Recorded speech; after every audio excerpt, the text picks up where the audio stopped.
Welcome to Dare to Dream podcast. This is the show that dares to explore the multidimensional, the mysterious, and the miraculous.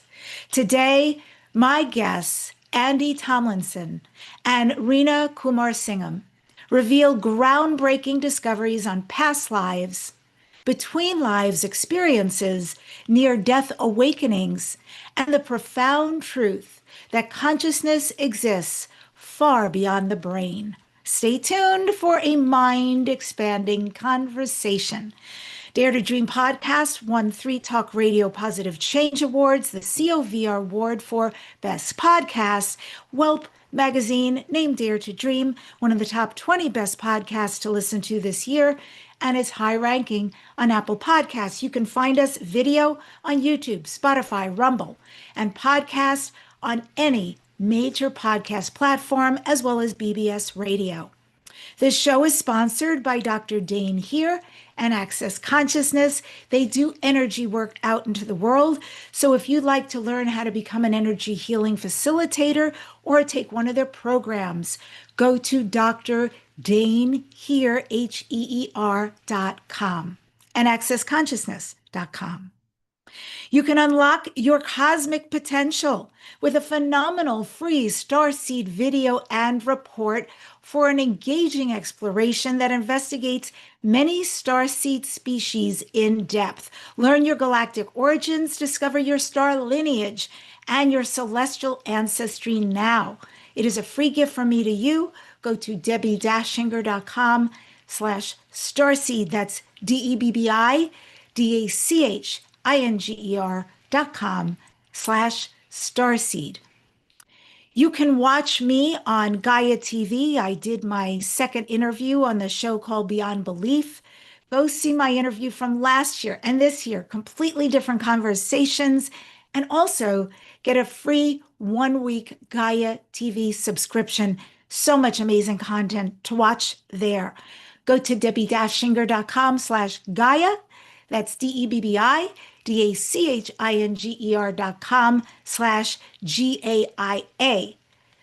And if you'd like to become involved and receive one of my monthly offerings, I do shamanic healings online for groups for people anywhere in the world. They have been extraordinary experiences. Last month, we had 90 people online on the Zoom. So join us. Go to my website. If you do the Starseed gift, the gift, anything, or the Gaia, you will start to be on my mailing list and you will get a notification. We just sent one out for the one that's coming up next month. Love to have you there. And I will be speaking aboard a cruise ship to Greece and Turkey, and I am inviting you warmly to join. It is a mystery school at sea. Just go to mysteryschool@seac.com, and you'll see all the amazing presenters, all the land places the cruise ship will be going, who will be teaching us. Mystery School will be having unbelievable, deep spiritual experiences while we're there. I can't wait to be with you. I know cabins are already selling out for March 2026. All you need to do is leave a deposit. mysteryschool@sea.com. And now on to the show. My guests today are Reena Kumarasingham and Andy Tomlinson. Andy is a psychotherapist. He is also the founder of the Past Life Regression Academy and a founding member of the Spiritual Regression Therapy Association and the Earth Association of Regression Therapy. Reena Kumarasingham is a regression therapist, between lives therapist, and trainer and supervisor for the Past Life Regression Academy. Over the last 8 years, Reena has spearheaded the Pioneering the New Consciousness retreats. Tomlinson and Kumarasingham draw on the latest research on savant syndrome, lucid dreaming, telepathy, out-of-body experiences, and past lives to show that consciousness exists independently of the brain. If you would like to learn more about them, go to regressionacademy.com. And with that, I welcome Andy and also Reena to the Dare to Dream show. It's really great to have you both. Thank you so much for having us. We're delighted to be here. Yeah, and likewise, I'm delighted to be with you. Thank you. Thank you. Well, let's talk about your new book first. Between Lives, you both present this very powerful evidence that consciousness exists independently of the brain. Tell us, what is the most convincing case that you've witnessed or known about that supports this? I think for me, and obviously I'll talk to Andy because he will have, he might have a different idea.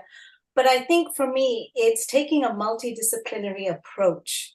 Because if we just look at near-death experiences, or if we look at mediumship, all the research into mediumship, or even if we look into the research into the between life spiritual regression, we've had quite a lot of people, skeptics poking holes at different parts of the research. But I think for me, when you take a multidisciplinary approach, and what we did in, for the book especially, was we looked at about 300 cases of near-death experience accounts, and we looked at about nearly 400 cases of between lives accounts. And what we realized is that over nearly 700 cases that were taken, the accounts were taken over multiple decades from all over the world, that the stages that they go through when they have a near-death experience or when they have a between lives session are very, very similar. And so when you put all this evidence together, it's a really strong case to show that something is happening to the consciousness after, beyond the physical body and beyond the brain. And then if you add, like incredible cases like this blind, we've talked about this person who was blind since birth in the book. And when he was in the hospital, he had a near-death experience. And when he came out of the body, he could actually visually see what was happening around him. And when he came back from his near-death experience and he, merged back with the body, he could actually articulate what he saw. So when you have like so many different cases and so many different accounts from a multidisciplinary approach, I think that is the strongest case that we have, that consciousness exists beyond the physical brain. I mean, it does raise the rather interesting question that is often posed by people with a very materialistic view. And their view is consciousness is something that's contained within the brain. And it's the things we see, we feel, our thoughts that we have, and very, very contained within that. And yet, most people have had some occasions when it appears that consciousness is outside the brain. It could be something as simple as being aware of someone looking at us from behind and turning around and seeing them, or going into the room where there's been an argument and the argument may have finished, but you can feel the consciousness or the energy of the consciousness behind. So Reena's been talking about various approaches where science has been looking at this and done it in very well conducted research studies. But if you go all the way back to the very beginning, the materialistic view is that everything started with a big bang, and then from that big bang, planets were created, and then on the planets, eventually life forms started, and it evolved to a point of humans, and at some point humans got a consciousness. So in other words, matter started, and then at some point consciousness was created in the brain. But what if right at the beginning there was consciousness, and then consciousness created the matter, and then consciousness is in everything all of the way through? And with that view, a lot of our work has been supporting it, because we've been looking at different aspects of consciousness. But if you go to a skeptic with the view that matter started first, you could say to them, well, what evidence do you have? And I don't think there is any evidence. It's just a view that they started. And we haven't taken the position of these are our views about what happens when consciousness is outside the body. We've taken people's experiences, which are very, very real. I mean, Reena will talk, I suspect, at some point about her near-death experience, which was transformational for her.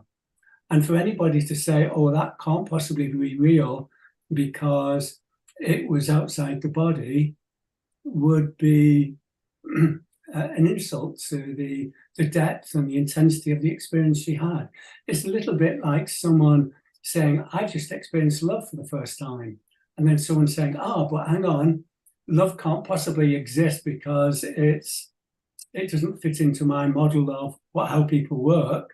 They would say, well, hang on, but I'm experiencing it. It's real. I know it's happening. And I think this is the approach we've taken in the book by gathering lots of evidence based on people's real experiences and how it all paints a picture of consciousness surviving death and continuing from one life to the next. Yeah, absolutely. And I had so many thoughts listening to both of you. My first thought was, when I was quite young, in fact, when I first moved out to Los Angeles from New York, I started having immediately out of body experiences. And I was so young, so it was really scary. I remember going to Santa Monica Beach and I apparently fell asleep. I was only 18 years old. And I fell asleep on the beach on a towel. And I woke up and I was outside of my body. And I was looking at my body on the towel. And because I was young and I had no context at the time, I was really scared. The more I wanted to get back in my body, the less I could. So it was a bit of a struggle there for a bit until it happened. It seemed like quite a long time before I could.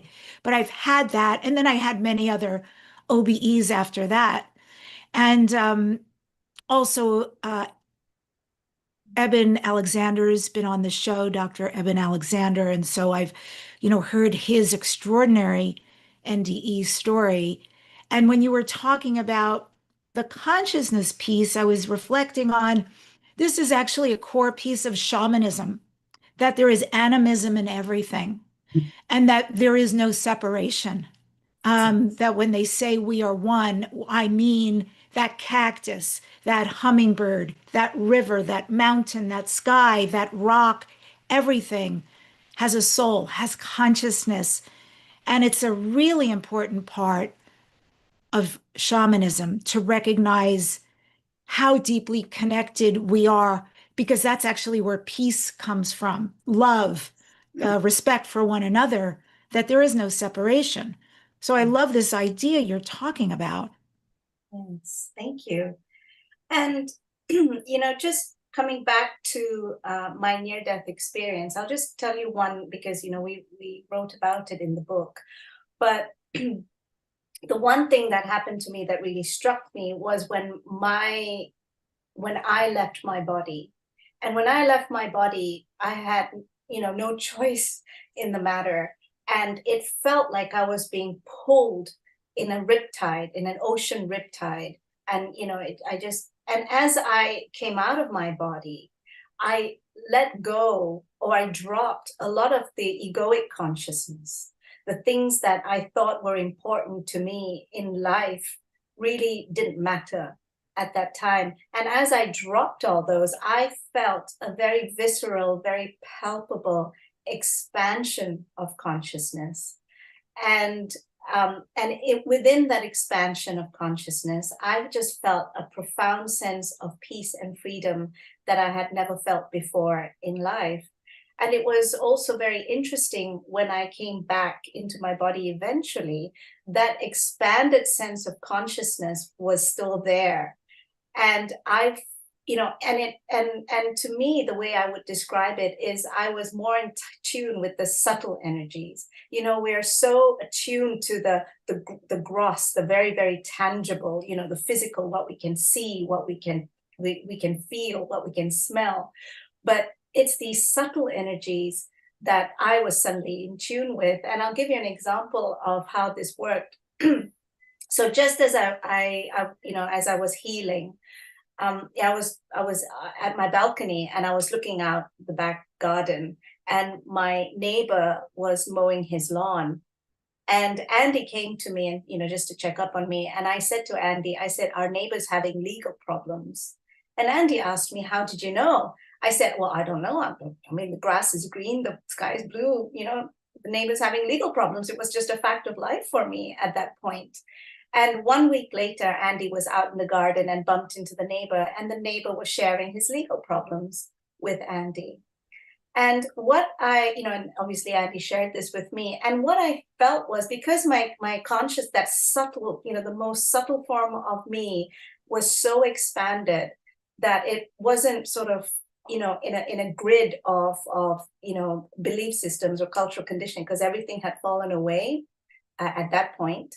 I could feel and sense the subtle energies, the ripple of subtle energies that was everywhere. Like you said, we are so connected, but we're connected with energies that are so subtle that when we program ourselves to just focus on the tangible, we see the separation, but we don't sort of feel the subtle energies, which is that connection. Does that make sense? Yeah, absolutely. And just for the audience, so they know, what precipitated your near-death experience, Reena? What occurred so that the NDE occurred? So it was in early 2020, March 2020, and it was COVID. And I got COVID very badly, to the point where I felt two metal bands around my lungs, pressing my lungs, and I had trouble breathing. And it was also a time when there was a lot of fear around COVID, and the mass consciousness, as it were, the mass belief system around COVID was COVID equals death, and that if you went to the hospital, they would intubate you, isolate you, induce coma, and these were things that I really didn't want to happen to me. So I actually said to Andy, I said, is it all right if, I don't know what's going to happen to me. I want to beat this, but, is it okay if I stayed at home? And so Andy was really kind, and he said yes. By the way, for context, Andy's my husband. And so, and so Andy was really kind, and he said yes, and he was my primary caregiver. And so it was rather unexpected, on the 10th of April, when Andy sort of said goodnight to me, took our little doggy girls up to his room. And I had there was a strong knowing as I turned the light off that if I closed my eyes, I wouldn't open them again. And this knowing was really interesting, because there was a lot of peace that came with it, apart from one little curious lucid part that went, oh, really? And then there were like 5 light beings that came at the foot of my bed. And they did a lot of healing, and it was almost like the current life review, but they were doing a lot of healing with the heart chakra because, of a lot of my wounding, which occurred in childhood.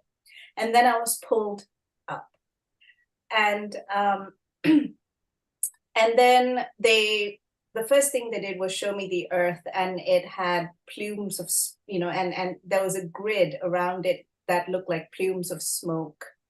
And then they said to me, why do people like to suffocate themselves? Which I thought was very interesting, given that COVID was quite rampant at that time. And, I didn't quite, I couldn't process it too much while I was having my own near-death experience. There was so many things to process, but, it hit, that question hit me. And then I had a choice of whether to go on. Well, no, actually, they were pulling me to go on. And the one thing that was holding me back was Andy, because I couldn't bear the thought of Andy coming down in the morning, seeing my lifeless body and feeling any sort of guilt or shock or taking any blame because, I had chosen to be here. And I actually wanted to write a note to him and to say, thank you. You've done everything you can. This is not your fault. This is just my time. I love you. I'll see you on the other side. So I was negotiating, with the beings. I said, can I please have 10 minutes? Oh my goodness. Write this note. clearly I wasn't in the place to process what that I was having a near-death experience. And they said, no, you either come, with us, or you go back to your body. And so I chose to come back to my body. And then the next morning, Andy came and I shared the experience with him, and we were both in shock because it was something that was very unexpected. But the one thing I realized as I was having my near-death experience as well was, I was going through this massive process for me, and nobody knew. I couldn't tell anybody. I couldn't even tell Andy, the person I was sharing a home with. I couldn't tell my friends. I couldn't tell my dad, who I was very, very close to.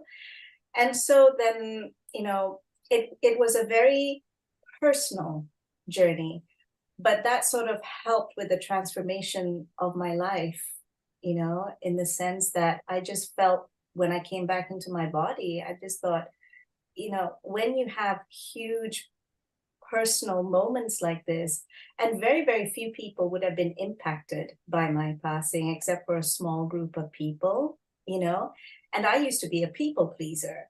And then I thought to myself, why do I twist myself into a pretzel to please people when, it just doesn't matter, So it was just a massive transformational journey for me. Powerful. Thank you so much for sharing all of that with us. Extraordinary. Are you different? Because, obviously you're different because of that experience, but what parts of you, what parts of your life are different for you, Reena, and for you, Andy, because of this near-death experience? I think for me, what really struck me is that our greatest, after my near-death experience, I realized that our greatest currencies are our time and energy. And so I am so much more intentional now with how I spend my time and my energy. I only spend it out with people that I really trust. And so my circle of people have become very, very small and very, very intimate. Mm-hmm. People that I feel that there is a positive transaction of energy and time. The work that I do is also very, very different. So for example, when I was a child, I had a dream, and when I was reflecting back on my near-death experience, and I was thinking, this, if I had passed away, I would have ticked all these boxes, but I haven't fulfilled my childhood dream. So now I'm fulfilling my childhood dream. And so, I think my life has just turned around completely, and I'm so much more aware of subtle energies as opposed to the super tangible. I call them the gross, yeah. Do you still have psychic moments like you did with your neighbor and his legal problems? Yes, I do have a lot of insights and information coming from the subtle energies, because when I first had my near-death experience, it was interesting. I was clobbered by a lot of information because I was so expanded, and everything my neighbors felt, I got the information and I was sharing them with Andy. But it was so, it was too much, and I wanted my still silent space. I wanted my peace. And so, I had to find ways to manage that. And so now it's quite intentional. So if something is happening, say, for example, with clients or something important that's happening with Andy, I can get, immediate information. Just don't tell Andy I said that. But, in terms of the wider neighborhood, they're safe. Safe. And Andy, how did Reena's NDE change you? How did it forward your life from that point? In one way, it was to live much more for the present and enjoy every day that I have with Reena. While we do plan things together, it's enabled me to be much more focused on the simple things in life that we do. And it gives me great joy to do that. But the other thing is, Reena and I do retreats, and we do it with beings of light that raise all the attendees, including ourselves, consciousness to an expanded form, very similar to the near-death experience state. So people are able to experience expanded consciousness without going through the traumatic part that Reena had to go through. And in these retreats, we're able to teach people how to tune into aspects of nature and a lot of ways in which energy can be used in a very meaningful way. But importantly, start to prepare them for the new consciousness. It's giving them a taster, and then they need to go on their journey to ensure they maintain that vibrational state permanently. Wow. So I've grown and developed a lot by throwing myself into that and letting go of a lot of other areas of my life that I was involved with before. So it's been transformational for me in ways that I wouldn't have expected. Mm-hmm. So, Andy, what actually happens during the in-between state? Is there a larger architecture that guides the soul at that time? What is going on? Well, perhaps if I can give you an example, I was contacted by a lady from Canada, and her husband had died 6 months before, and she was finding it very difficult coping with life, feeling rather suicidal. Mm-hmm. And she thought it might be useful to do what's called a life between life regression, or we call it a between life spiritual regression, which takes people into very deep hypnosis, and then they explore their soul memories between lives. So she had a trip to England and she came to see me, and she went into a past life where she was a woman. Her husband had gone off to war, had died. She couldn't cope with life and had given up, and a short while later had died, which is like a form of suicide when people give up. And when she went through the death part, she was met by a spirit guide. The spirit guides are spiritual beings that oversee the life and sometimes review the life. And the spirit guide said to her, "This is the third time now, isn't it?" Meaning that Wow. there'd been 3 occasions where she'd given up on life, and went on to show her that there were certain things that happened in her life that she could have there were opportunities to develop new relationships or develop new interests, but she'd pushed it to one side and let go of it.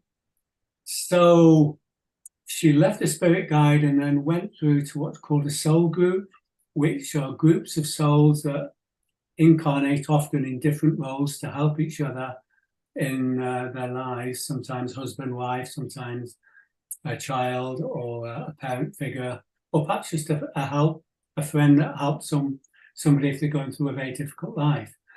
But she met her husband from that past life, and the two of them went on to plan the next life.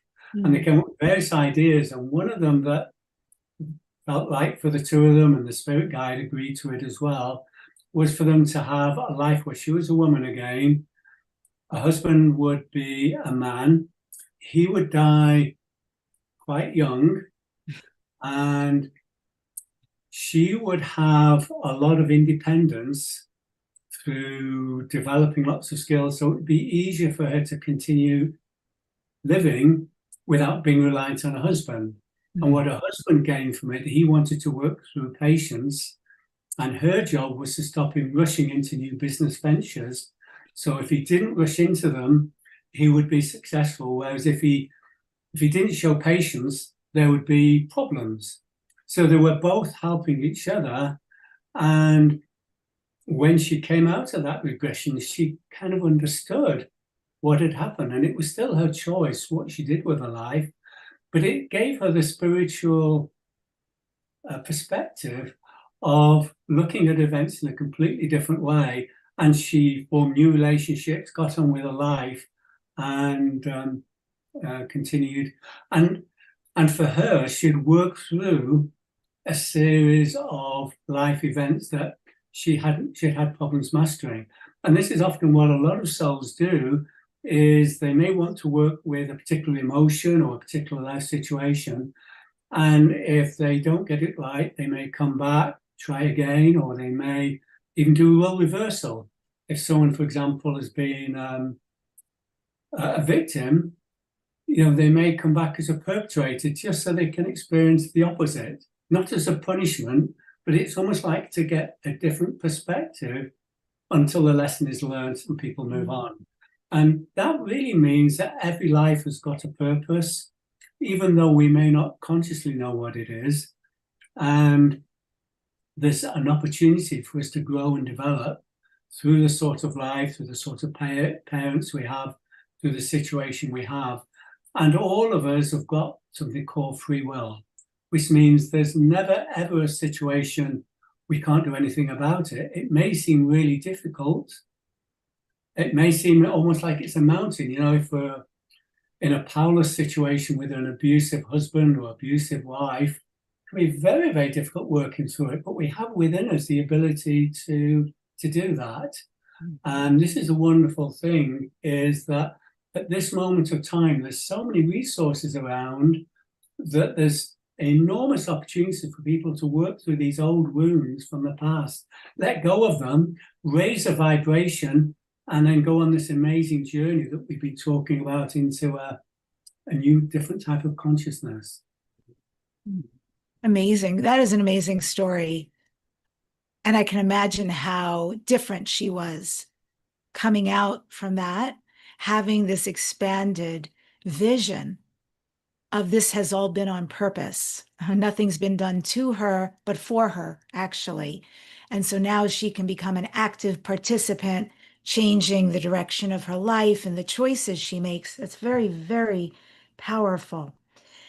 Let me ask, have you ever encountered in your work souls who are incarnating from non-human or extraterrestrial or interdimensional origins? Does that I'll pass happen? it over to Reena, because this is an area with her training where she specialized in helping these types of souls. Yeah. I mean, what we're finding, especially in this time, is that we are finding a lot of what we term as non-human souls. And non-human souls are basically souls that hold different vibrations to those of human souls. And it's almost like, I can use an analogy. It's almost like taking a fish and putting them in a monkey costume and putting this poor fish in the monkey costume in a tree. It just feels really, really unfamiliar. So from a human perspective, there are so many challenges. There's physical challenges. There is, mentally, there is always pining to go home. Although, consciously, they don't understand what home is. But, it's just going back to the place where their soul resonance is in line with their, the place where the frequency of the place is in resonance with their soul resonance. And, some of them might have really, really difficult psychological problems. There could be, very, very deep, low moods. Some people could hurt themselves because it's so difficult for for their soul resonance to fit in the resonance of the earth. And so when these non-human souls, as we call them, come for a between life session, what is so powerful and what is so empowering is they find out, number one, that they are actually from somewhere else, and that the discomfort, they're not crazy, that the discomfort that they're feeling is fully in line with just being out of resonance with the frequencies of the earth. But the other thing they also find out is what their soul mission is. And so when they find that out, and when they come out of it, it's almost like they are empowered to power through with the mission. And the mission for what we term as non-human souls is always to help shift the vibration of Earth through different elements. And you know, we sort of have broadly categorized, you know, these different soul resonances. So for example, so the, you know, first there's the human resonance. And it's not that one resonance is better than the other, you know, if it's a higher resonance, you know, they're better. It's not that. It's just what's needed to push the Earth towards the shift. So we've got the human resonance, and then we've got what we have termed the elemental resonance. So these are the souls who are on the planet, but they live in a different dimension. And a lot of them are quite, you know, nature inclined, so nature type spirits. And, you know, it's so interesting because I had a client who was obviously we don't share this knowledge with clients, we just go with their experience. But, you know, a client who was an elemental resonance soul said that there is a very thin veil between the world where humans live and where they live.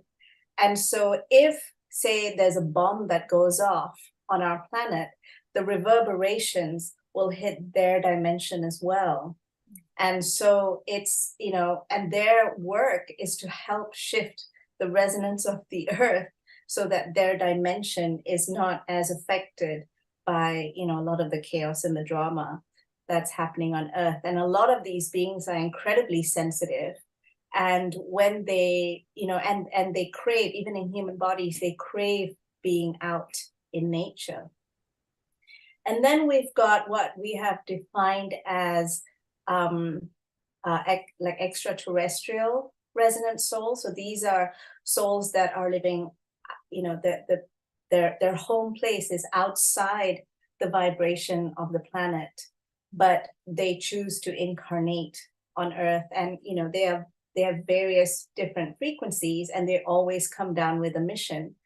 And so one of the students we had, I mean, this was so interesting because when we did her between lives, she went back to a place where she was watching how the vibration of a certain sector of planets were going through her different, you know, through the different times.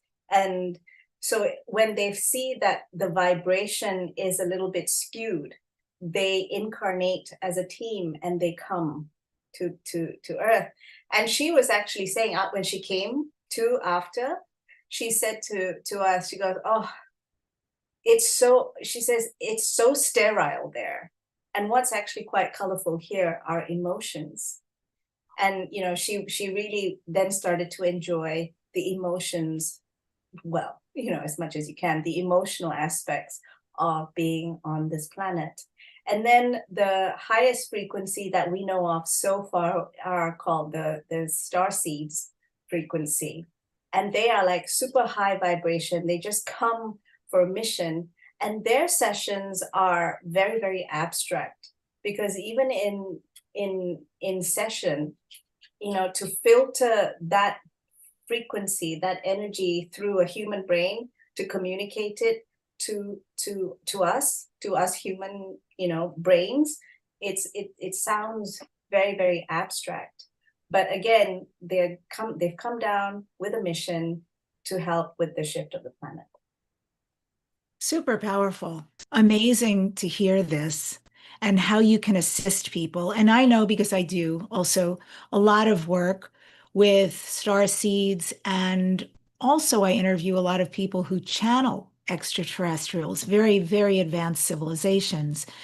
And it's interesting. I always like when there are patterns that repeat over and over again. It shows truth, truth, truth, even though I can feel truth. But you just spoke one of them, which is about the emotions. And the ETs that I've had the great honor of speaking with have made it really clear to humanity. We are not kindergartners. We're not looked down upon. We are not less than just because we are not quite as advanced in the length of time we've been alive and where we're at.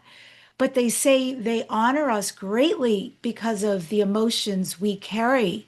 And so I think that's an important piece of information. There are many people who like to push down their emotions or not fully experience their emotions, and we have a huge gamut of them. And Yes. it's important to know that we're actually revered because of this. Yeah. And I could, say much more about the Greys and the experiments they've done in hybridization to bring back emotions into their civilization and to keep their species going. So this is quite beautiful. And the elemental part, that's super powerful too. I wonder right now because it seems to be a very interesting time on the planet with now this yet a new war that's starting to unfold between Iraq and Israel, and we've got the ongoing with Russia and Ukraine, and there's so many pockets around the earth where things are happening where people are not loving and kind to one another and have drawn a line in the sand and all of this.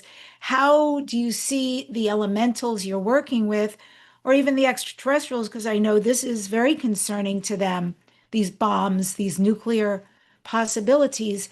How are they responding? Are you seeing anything come out of sessions when there is a real heightened concern for what's going on? We do. So I think we've got to take this from two different levels. So the first level is we do see a lot of concern, coming out of the human mind, the filtering system, which I call our human brain. But there is also a level where the earth is being bombarded by high vibration energy, and this is all part of the big shift. And a lot of these souls, when they go into sessions, part of their mission is to help with this bombarding of high vibration energies. And so what happens when there is a bombarding of high vibration energies? It's everything on the planet is incredibly agitated, because at the end of the day, quantum physics tells us, if we break ourselves down to the smallest particle ever, we are energy that's vibrating so quickly it looks like string, right? And we're just patches of these bits of energy. So when we are bombarded by high vibration energy, everything within us is agitated, and that includes our emotions, our thoughts, and also our physical system. And also, the planet's being bombarded. So now we're seeing record numbers of volcanic eruptions happening just recently. And so when humans are bombarded and they have and we have so much suppressed emotions, there has to be an expression of these emotions and an expression and these expressions of these thoughts. And it's coming out in the form of all this chaos and all this drama and all these wars and all these, disturbances. But what that's doing, it's part of the shift, because what we need to do to move into the new consciousness is to break the current grid of consciousness that's been around the planet. And we've created the current grid of consciousness because we keep expelling emotions and we keep expelling thoughts, because energy can be created but not destroyed, so it's just hanging around. And when there's so much polarity, it's two sides squeezing this grid of consciousness. And eventually there's going to be a collapse and a break. And when that collapse and break happens, that's when we can actually move into the new consciousness.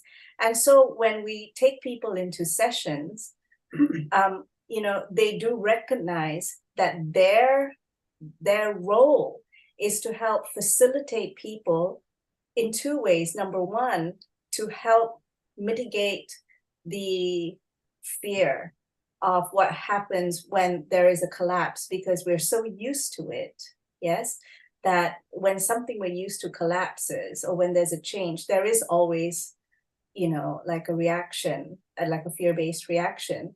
But the other thing is to help shine the light of what can be.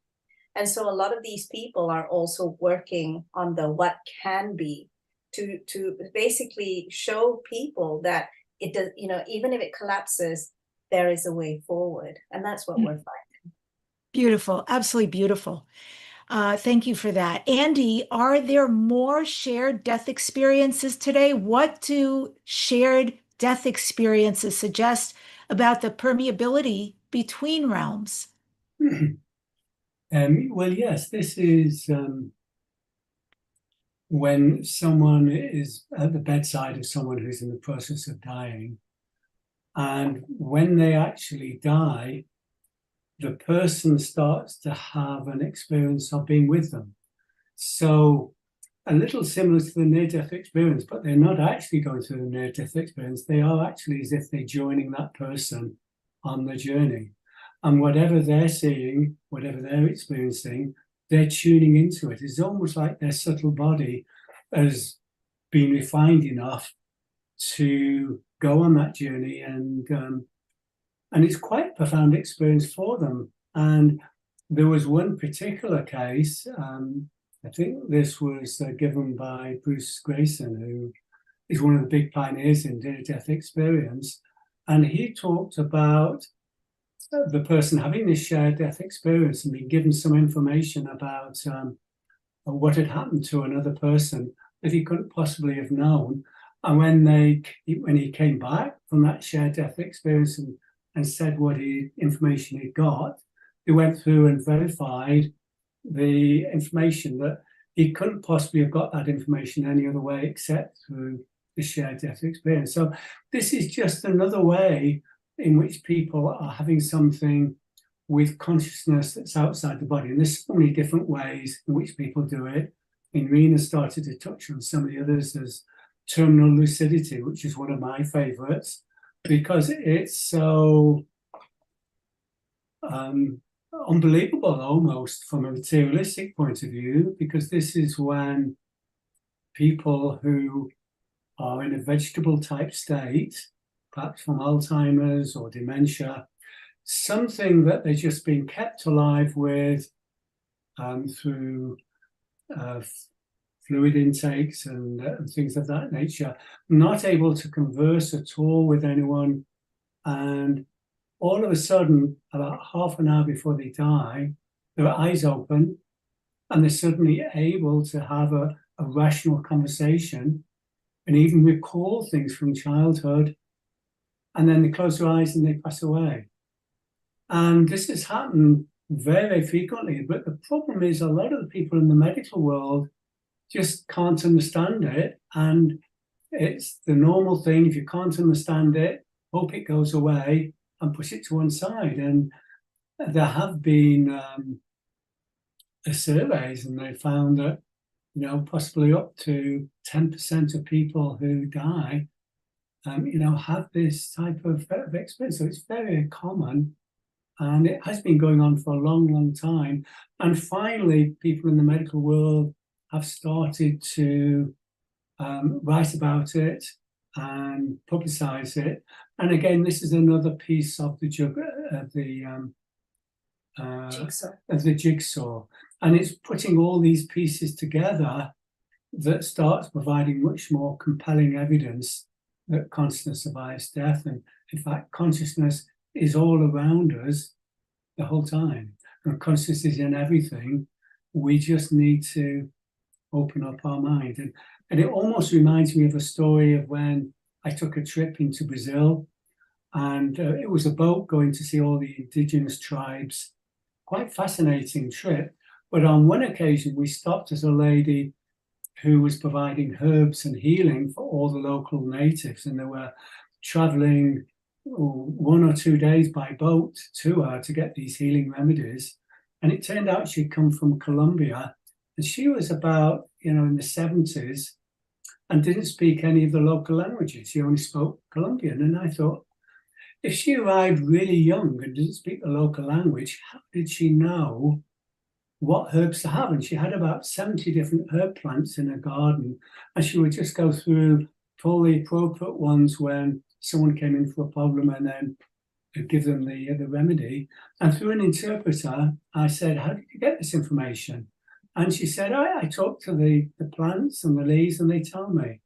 This is a very shamanic thing, but it's also an example of the expanded consciousness tuning in to the energy of the plants. And there's so much knowledge that is available for us. We have to just open up our minds from the blinkers that have been put on place by the world that we've lived in the Western world particularly, that there's so many things that are possible if you have an open mind to what consciousness is. Mm-hmm. Yeah, that's an amazing story. And I will say that with ayahuasca, for instance, this is the plant medicine for healing specifically. It's been around. Scientists have found, archaeologists have found at least 5,000 years. It's been used on this planet by the indigenous. And when they asked the indigenous people, well, how did you know out of the Amazon forest, teeming, it's bigger than the United States, how would you know that particular plant, that particular vine, take them together, put them in water, cook them, and it will create this healing psychoactive brew? Well, the Akawar tribe in the Amazon said, we didn't, the extraterrestrials told us. But there are other tribes around the world who have said, the plants told us. The consciousness of the plants let us know exactly what to do with what to create what. So I know that this is so when you're able to, like Reena was saying about your vibration and what you're able to perceive when you're at a vibration, to have the vibration be the vibration that you can communicate with these plants. And they have extraordinary wisdom. They've been around for a very long time. So thank you for that story. And I want to ask also, because it's in your bio, it's in your book, about this savant syndrome. This is something I find very, very interesting right now. Does the savant syndrome cases offer clues to us accessing soul memories or higher intelligence or even ET origin knowledge? What happens there? Well, it's just an interesting aspect of consciousness. One particular guy called Wiltshire was in a helicopter for 2 hours going around London. He came back and he spent the next 4 or 5 days drawing a detailed picture of all of the houses in a 2 square mile area, to minuscule detail of all the number of windows and the roof and the construction of it. An enormous, great big picture.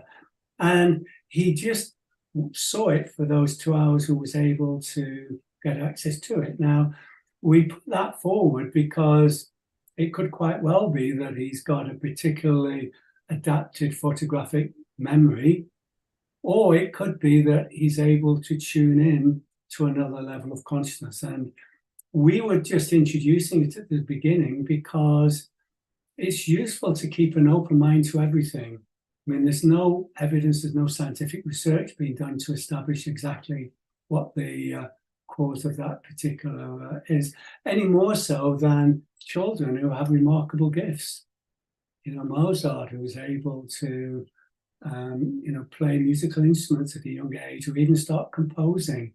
I mean, where did all this knowledge come from? Could it come from past lives, and they were tuning into past lives? Were they tuning into the consciousness of other people? There's like question marks, and we use those as an introduction to say, well, look, let's just keep an open mind to what consciousness is, until we started to look at the more scientific, researched aspects of consciousness, ones that have been done by medical professionals, and peer-reviewed documents. I mean, some of them are being put into the Lancet, for example, on near-death experience. So there's a lot of things that are well established. And with near-death experience, that's probably one of the most well-established areas, because millions of people have had it, and some very prominent medical pioneers have published and studied it for many, many years.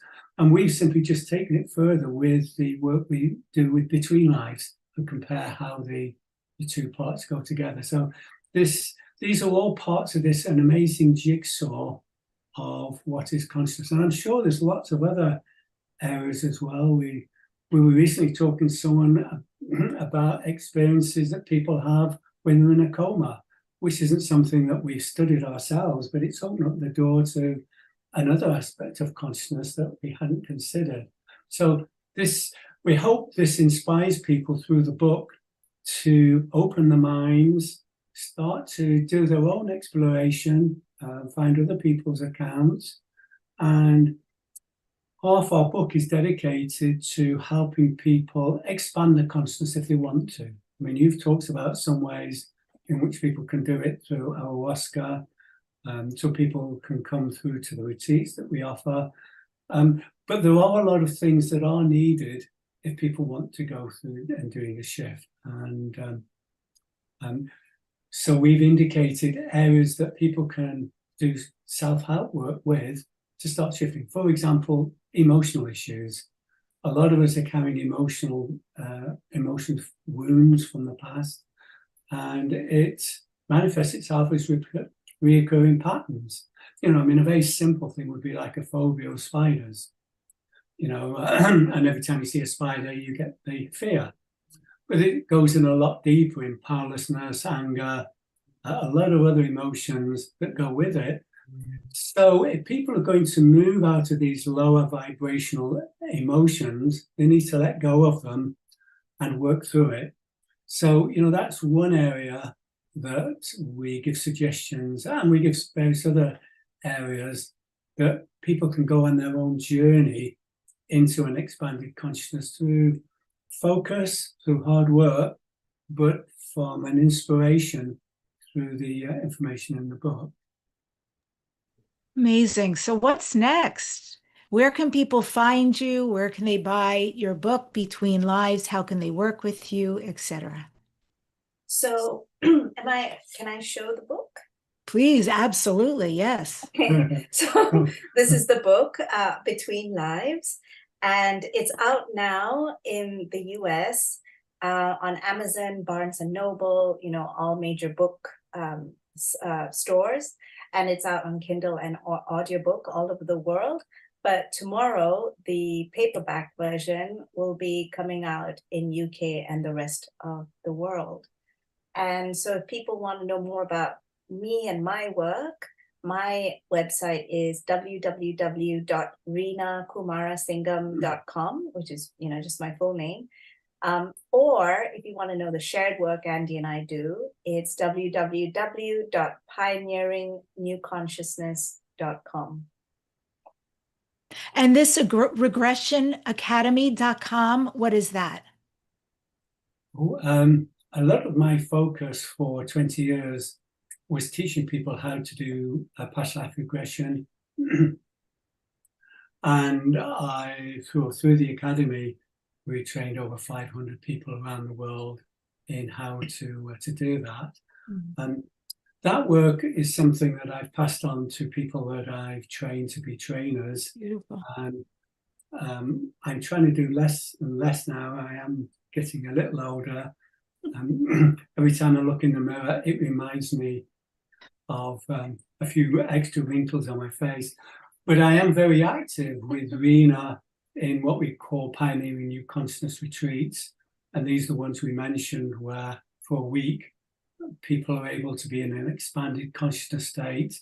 They're able to tune into nature, the plants, the flowers, find the essence from them. And it gives them inspiration how to do that when they come out. And obviously there will be a level of continuing the journey of clearing things that are stopping them from permanently having those high vibrations. But it's almost like giving people a taster of what is possible, what they can do in the new consciousness. You know, and that's so important, that when we are in a difficult time, if we know what it's like, where we can possibly go to, and if we've had it through an experience rather than just reading about it, it motivates people. And some of our students are doing absolutely amazing things now.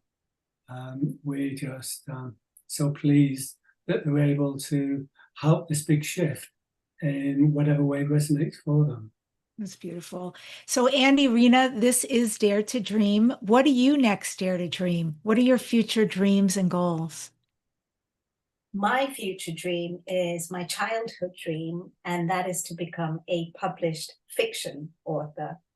So I'm currently working on fiction novels at this time with an amazing coach. So hopefully watch this space.